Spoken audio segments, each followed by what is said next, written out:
Hey, Ted here. Today we're taking a look at technical analysis for SP500. I'll cover wave analysis with Elliott Wave Theory and provide multiple scenarios the price may take and explain why I prefer one count over another.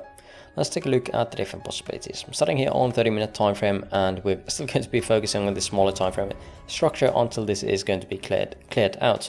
At that point we can be focusing more on the higher time frame and taking a look at what might be part of this or what this structure might be part of.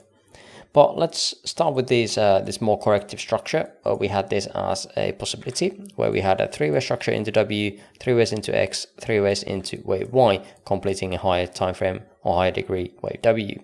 Then we would have a WXY here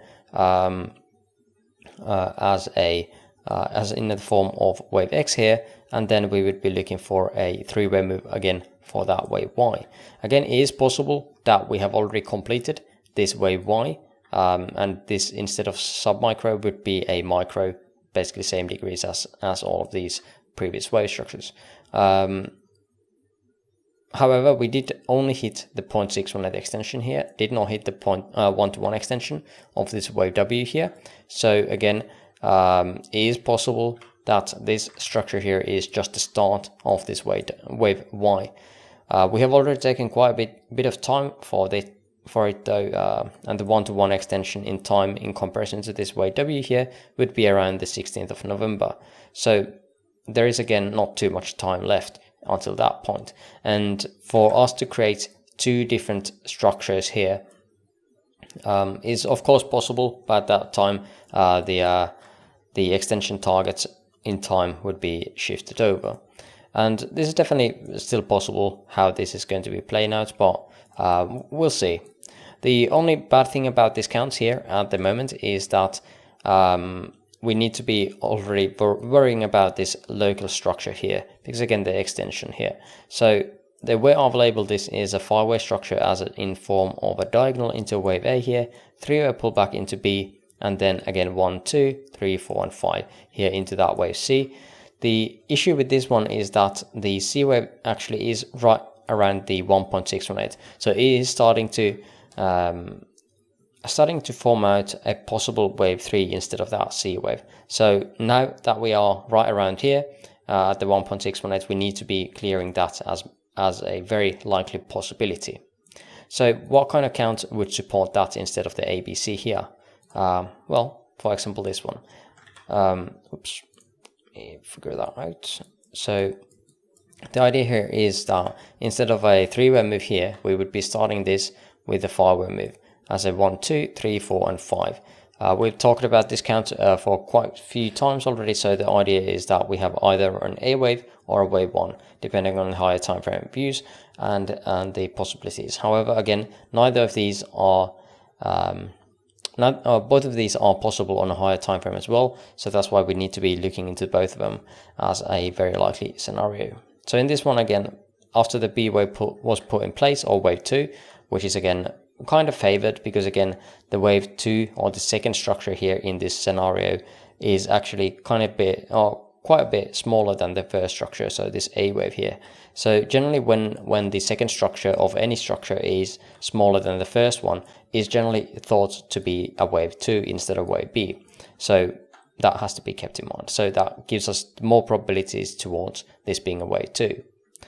Then we would have this same diagonal here and that same basically what we had here on the previous count as an ABC. This would be a 1, 2, 3, and now we would be looking for that wave 4 and then looking for that wave 5. Again, we are looking at a break of this trend line, depends on how and what time frame you're going with, 15 minutes or 30 minutes or something else. We would be just looking into this trend line, and once it breaks, it has the possibility of again running up higher. At the moment, I'm not quite sure if we have already created a wave 4. I don't think so, because again, what we had here is a kind of sharp correction here for that wave 2. We did not have any expanded structure where we would take out the highs of this wave 1, so we did not create any kind of flat structure here. Of course, if you want to be labeling it, you could be saying that we have this as three waves, and then this would be a 5-way structure. But getting that into being a 5-way structure is a very very hard task at the moment. I do think I feel like it, just due to the overlapping nature that we have here on the waves or the price terms, it feels to me that it is more of a three-way moves. So overall, this would be, even though it could be a WXY, the thing is that it is not a flat structure, so we could be expecting some kind of alteration to that flat on the wave 2, on this wave 4. So we could be expecting some kind of a triangle or a zigzag pattern. Of course, this this does not really resemble neither of those at this very moment, but we'll see how it turns out again.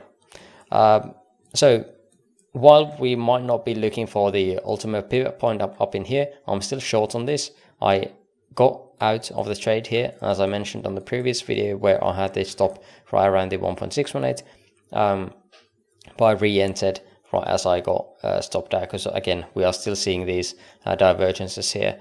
So especially these, this one, and this one. So 3 different divergences.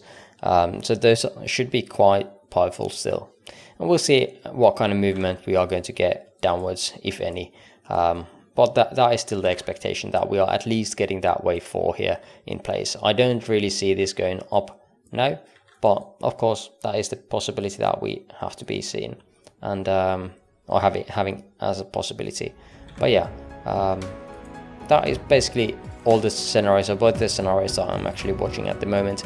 So if you made it this far into the video, I would appreciate the likes. Link to my pre-Discord server in the description below. And for now, I thank you for watching and hope you have an amazing rest of the day. See you next video. Bye bye.